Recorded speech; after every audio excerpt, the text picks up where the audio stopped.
Welcome to Fiction Author Theatre. I am your host. I am the author. I am Mr. Kent Brindley.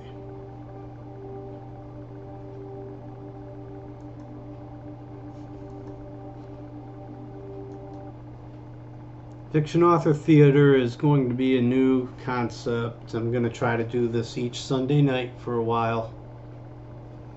See how many views I can get out of these. Tonight's reading is the first couple of pages of The Art of Belonging and Blending In, released April of 2014. My third book, my favorite book. And this is the prologue piece to chapter 1. Now, before I get much into the art of belonging and blending in, Nicholas Paul does not lead an easy life. At school, one best friend is essentially a genius, and the other is a delusional ladies' man. Neither of his two best friends are really friends with each other, leaving Nick with the unofficial role of referee. Things at home where he is often misunderstood are not much easier. Nick's wish at home is for the respect of his family. At school, he is slowly coming to terms with the facts that most of his peers may never accept him. He will not, however, lose hope for winning the heart of the beautiful and popular Miss Taylor Winters.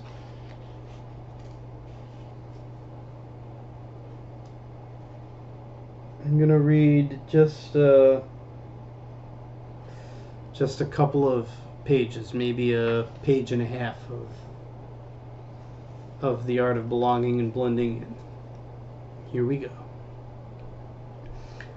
My life changed due to the annual Paul family camping trip. If I had expected a week of family card games and boredom to culminate with my first entry into high school, I would be painfully mistaken in a big way.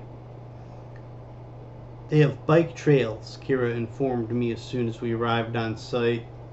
Suddenly, the big senior, 9 precious months away from her graduation, didn't want to be around her to-be freshman brother over the summer either. Anyway, that was fine with me.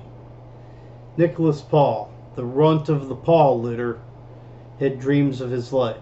If those dreams suddenly included a bike trail, well, alright. The truck and camper parked at our traditional site, and Mom and Dad vegetated in the front seat after the last 4-hour stretch of road. Meanwhile, Kara vegetated across from me on her phone with whoever she happened to be dating at that instant. No, she wasn't mean. Okay, she wasn't mean to everyone, just popular. I wouldn't be missed until I could help set up the site, and my bike was fastened to the back of the camper for easy access. I'm going to ride the bike trails for a while, I announced. Boy, we're vegetating, Dad growled. I reassured my family that I would be back in an hour to help set up camp. To that, Mom nodded and half smiled. Dad grunted, and Kara shrugged and continued to talk to Brad or Brett, I think she said. Free of the truck, it would be just me, my bike, and the trails for the next 45 minutes. Camping wasn't half bad. As with any family vacation, you just had to map out a reasonable schedule for everything. 1 o'clock to 1:45, maybe 2, was meant to be about my bike, the neighboring bike trails, and me. Then, not 10 minutes into the bike ride, it was suddenly about the massive downhill trajectory that caused me to gain tremendous momentum at some point. At some point, it also became about a teenage rider who came riding out of the woods and stopped right in my path. My bike stopped. I didn't.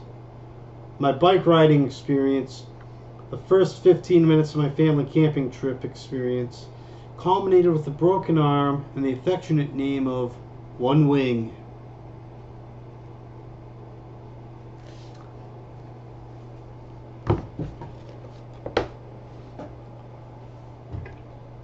True story. I too had a family camping trip just before my own freshman year of high school, and I too ended up the with the fractured arm because of it.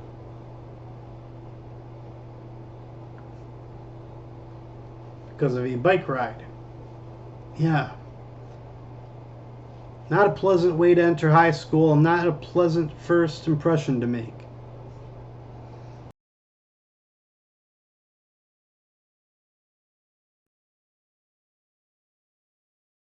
That year who really helped me out, really helped me to fit in and to find my own voice, because he reached out to I, the young freshman with an arm in a cast. I will never forget that. My brother Martin Super. Anyway.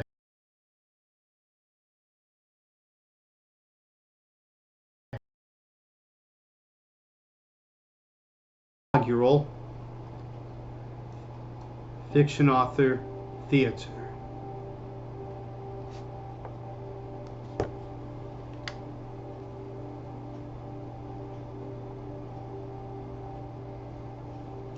Blessings.